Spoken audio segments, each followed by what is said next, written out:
Vevor has sent me another gift, and today we're going to open it up and take a look at what's inside. It's a very special one because it's supposed to be able to work with 12 volts, 24 volts, a wall plug, and a cigarette lighter in your car. So let's get right to it. Let's get this thing open and see what it is.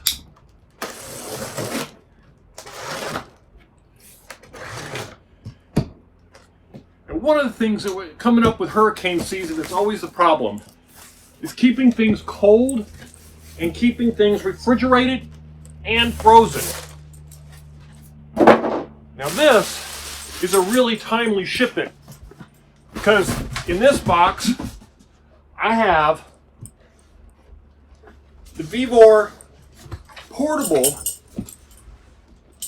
battery powered refrigerator freezer. Now in this box, let's see what we got here. We got a couple of outlet plugs. Now, my understanding is that this works not only with 12 volts, but also with 24 volts and a cigarette lighter. Now, from what I've seen on the 124 kilowatt hours per year. So that would put us at about 10 kilowatts a month, and that would put us at about a third of a kilowatt a day, which is 300 watt hours. That's pretty darn good. So there's the, for those of you that are interested, there is the energy efficient tag. And a manual, car refrigerator user manual. Now the nice thing about this one is that it can be configured for both freezer and refrigerator from my understanding. So we got a couple of different outlets here. This is a cigarette lighter outlet, and this is a wall plug outlet. Now what I've also got in our testing is I've got a cigarette lighter outlet coming that we can hook to a 12 volt and to a 24 volt. And of course we just finished battery week where we built all of the 12 volt and 24 volt solar systems. So we're going to give it a try on each one of them and see how this will work. With hurricane season coming, this could be an important feature to add. So that looks like that's it for the packaging. It's wrapped pretty well. It's got a nice lock top and it's very roomy inside. I don't know how big it is. It doesn't weigh a whole lot. It does have some on-off switches on this side here, where you can see the on and off, plus and minus for temperature control. It's got a tape measure or a little ruler on the top. Yeah, so power supply can connect to DC 12 volt, 24 volt, or AC 110 or 240 volt. Oh, so that means for you international folks, it'll also work for you. That's fantastic. And I'm assuming that means that when you order it internationally, instead of the 110 plug that we've got here, or the 120 plug here for the US, that you'll need to get one for your country. So it looks like they have 4 different models: an MCD 25D1, a 30D1, a 40D1, and a 50D1. Now the 25D1 capacity is measured in liters here, so you have a 25 liter, a 30 liter, a 40 liter, and a 50 liter. All 4 sizes are rated at 60 watts. So this is a perfect timing because with hurricane season starting on June 1st, and last year us running from the hurricane, well, this would have been very, very valuable then to have backup plan for refrigeration or freezer. As I told you about last year, we used the freezer in the coffee trailer to freeze a whole bunch of ice. But this would have been nice to keep a very low usage 60 watt power draw and allow us to have cold drinks and stuff. So with hurricane season starting and bad weather season across the country, this would be perfect for that. So just kind of give you a good view of the inside here. As you can see, it's 2-step. It looks like this has probably got the bigger motor and the cooling unit in it, and like a typical freezer, just a little smaller. All right, so I just noticed on the side here there's an actual scan code, and one of them says that it's a in-store app.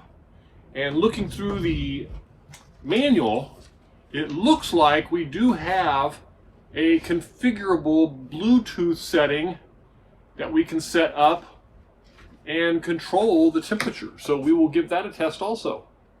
All in all, perfect timing, perfect as ice. And with my trip coming up to Atlanta for the coffee shop, we'll give it a test there too. 60 watts at DC 12 volt or DC 24 volt from a negative 20 degrees to a positive 20 degrees, which means it is refrigerator or freezer compatible. And the plug on the side of the unit here, which is where this plugs in, is labeled DC 12 or 24. So that would imply that it should work on all of them, and that this lighter can plug into both the 12 volt and a 24 volt. We will test that. Manual looks like it's pretty good. It kind of goes through all the different configurations and settings. So I say, let's get on with the testing.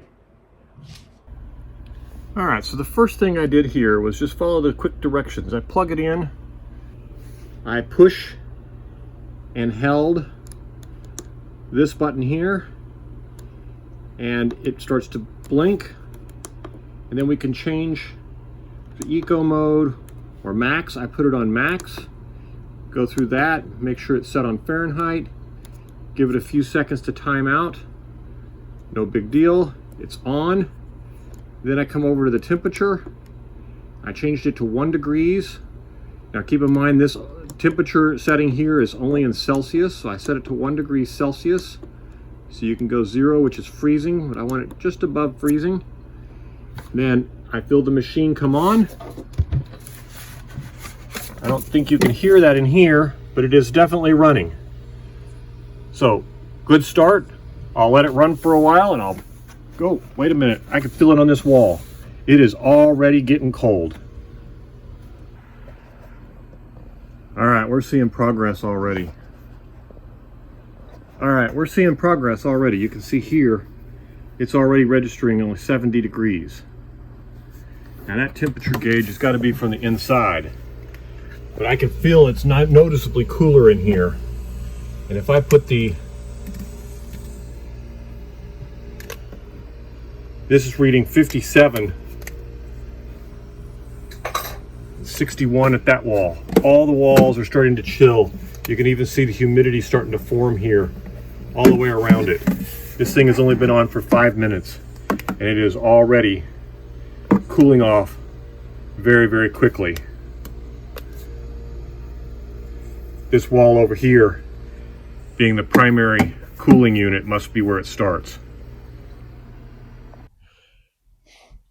All right, amazingly, I walked by this just a few seconds ago and realized this is already down to temperature. It has only been on for about 25 minutes or so. I just wanted to give you an idea of the inside. Welcome to the Solar Shed. Today we're going to do a little testing out here of this new Vevor ice cooler chest. So what I want to do is I want to determine what the power pool is at 110 volts. So what I've hooked up is I've got the solar system that we used for the coffee trailer that we just recently tested with the new lead time battery. So what I'm going to do is this is a 24 volt battery running a inverter of 2,000 watts. Should be more than enough when we combine that with the shunt that we have back here, and we can monitor all the pull coming from it. So what we're going to do is we're going to start this off is I'm going to turn this system on. You can see the shunt is coming on and it is registering 0 energy and 0 time. So it is basically setting at 0 balance at this point. So I'm going to turn the inverter on, and once the inverter comes up, we'll see here that we have an idle consumption that I need to take into account. So what does it take to actually run the inverter when it's just idling? Because I don't want to include that in our figures of what it takes to run the cooler. I just want to find out what it takes to run the cooler, and then we can do that later with 24 volt and a 12 volt battery I have setting off to the side also from the original test we ran on all the 12 volt systems.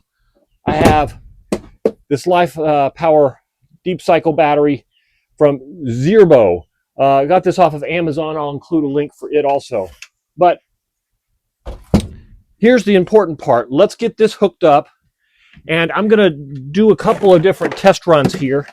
The first one I want to do is I want to hook this up to the basic system. And it looks like we're running at a default wattage of 16.2 watts.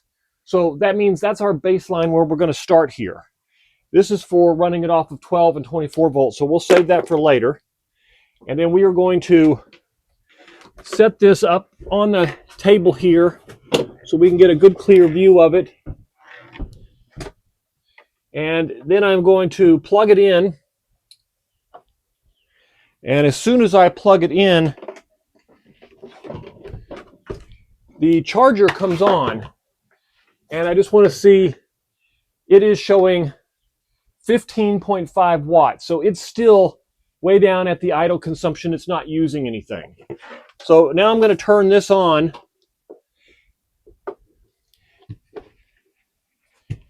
And as soon as I turn this on, or as soon as I plugged it in, it is still sitting at 16.1 watts. So that really didn't change a whole lot.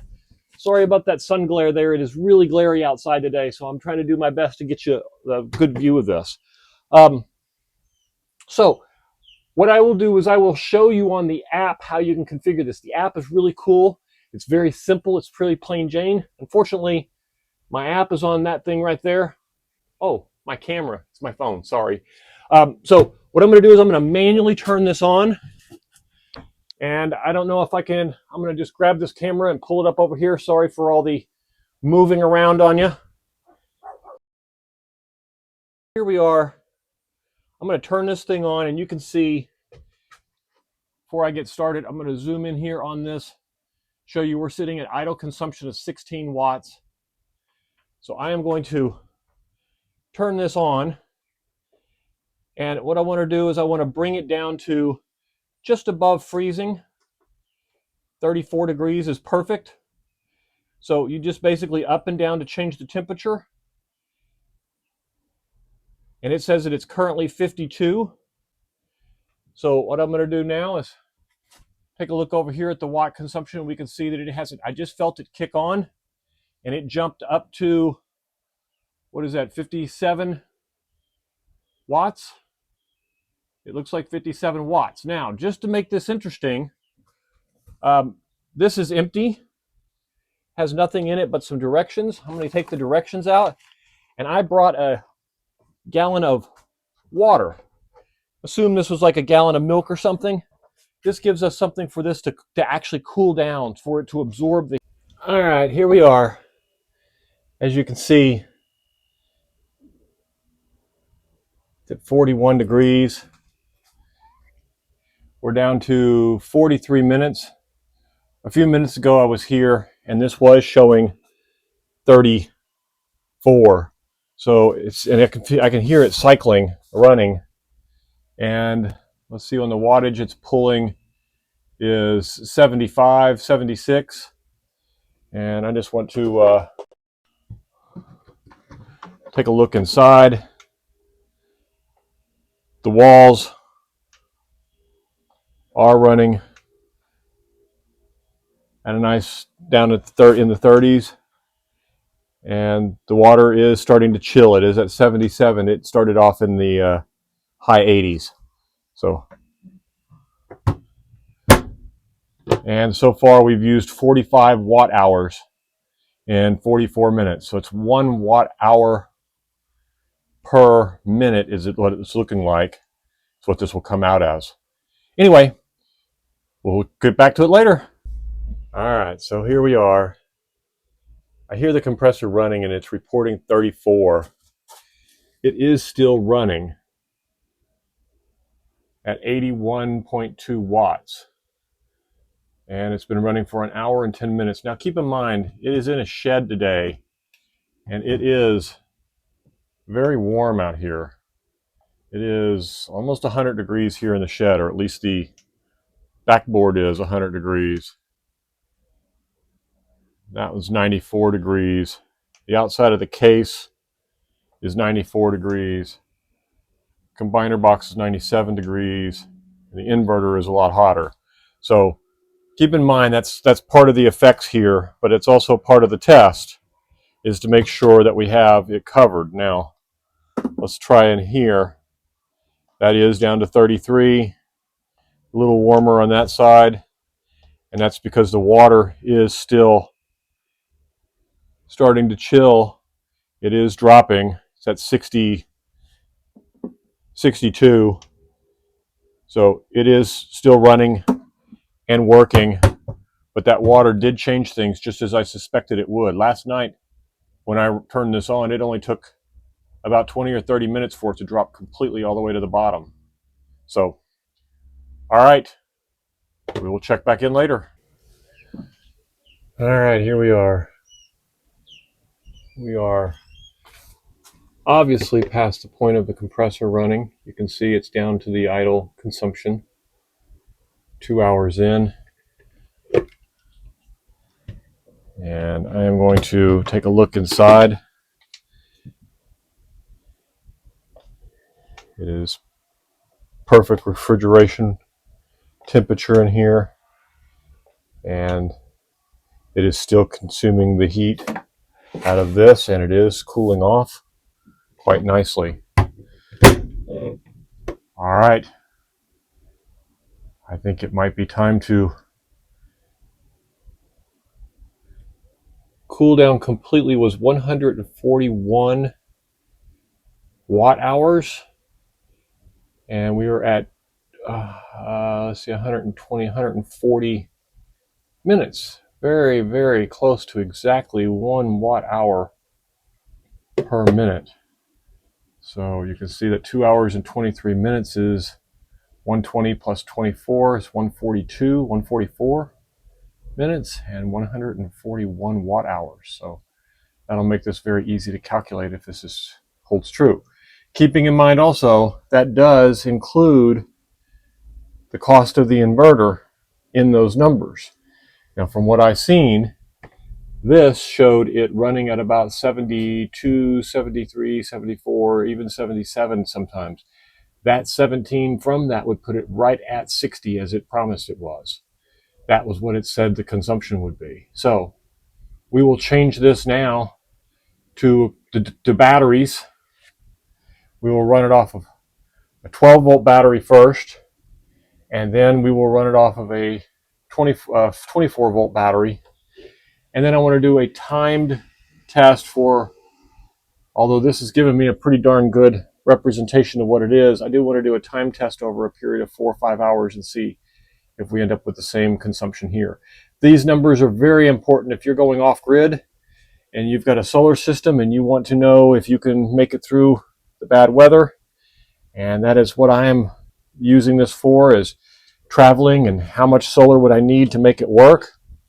And I think that allows it to go. And if you look at the temperature in here, it is very warm in here. The outside of this case is 103 degrees.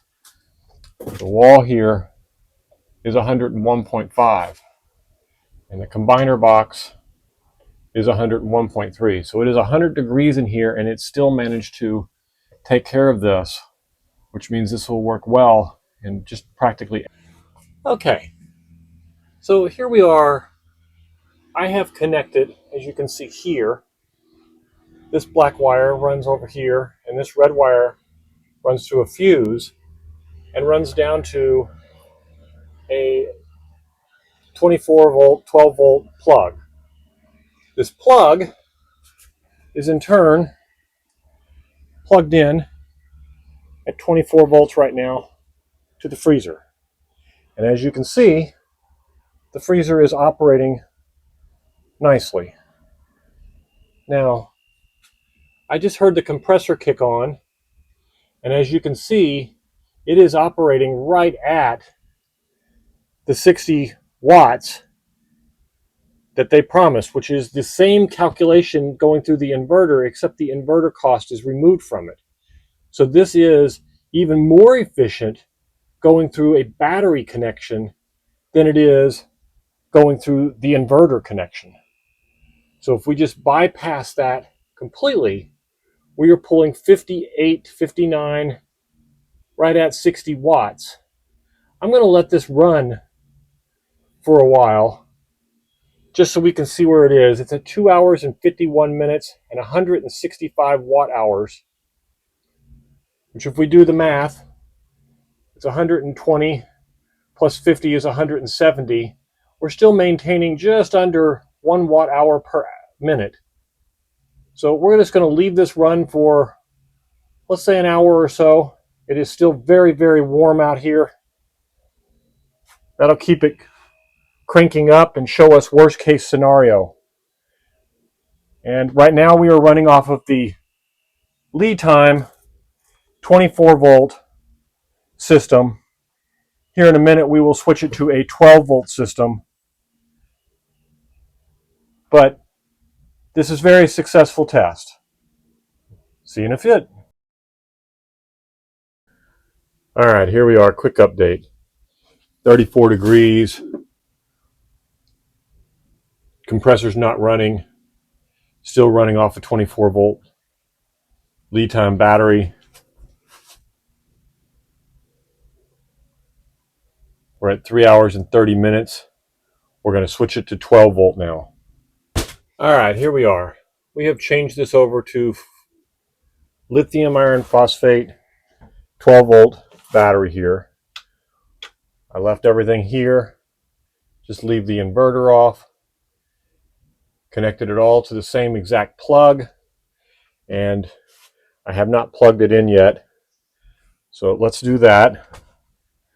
We will just take this plug and plug the refrigerator in. And as you can see, the idle consumption came back 0.6 watts.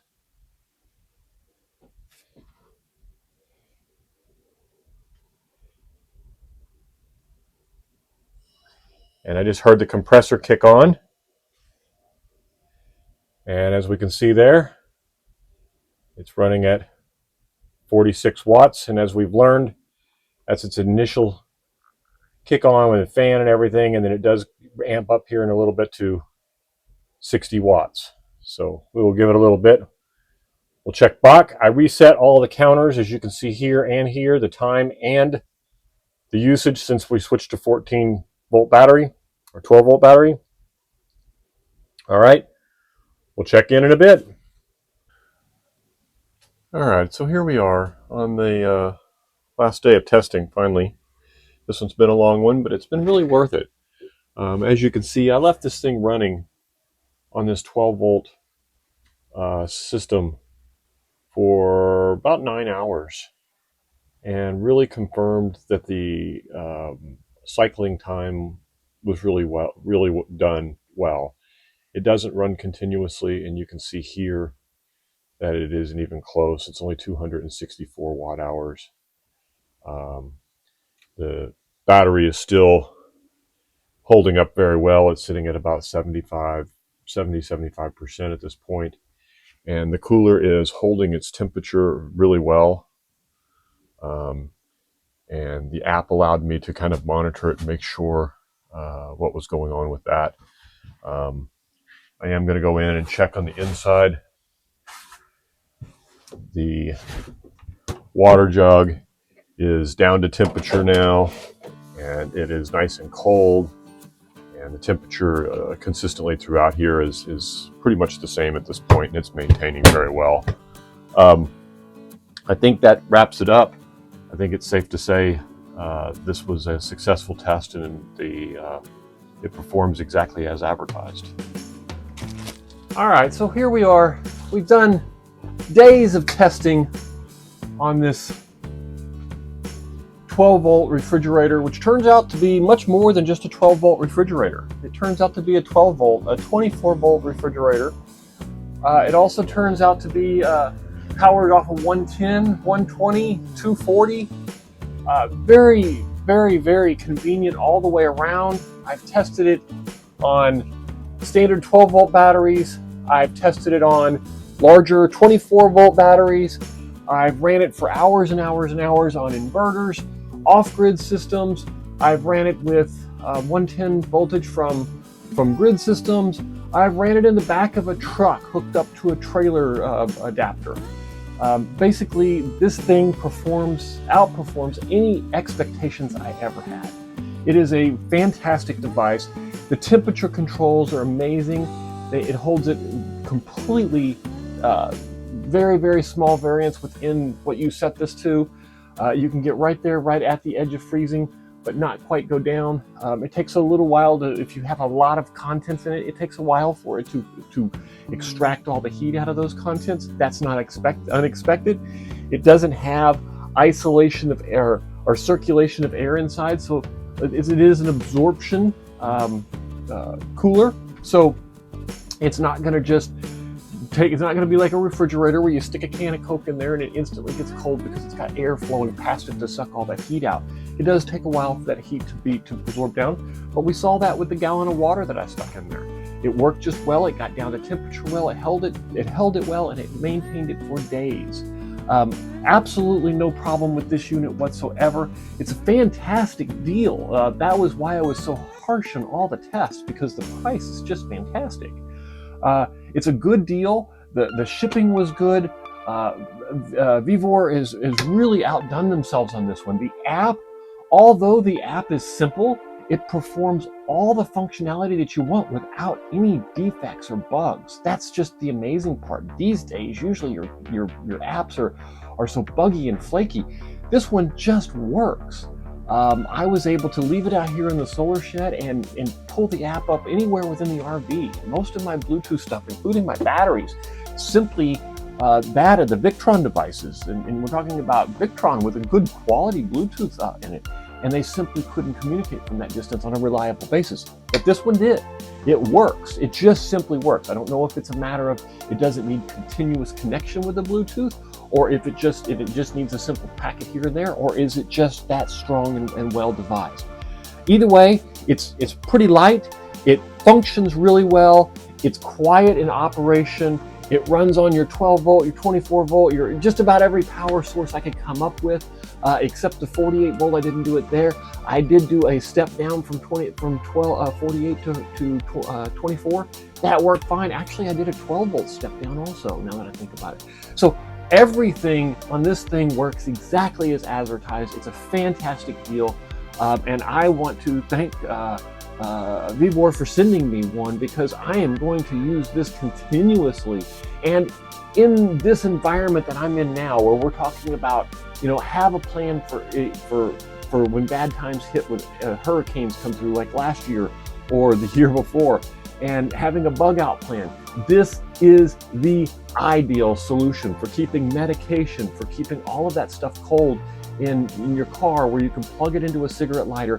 The 60 watts is accurate, and I mean very accurate. It hardly ever gets to the 60 watts. Most of the time it runs at 40, 45.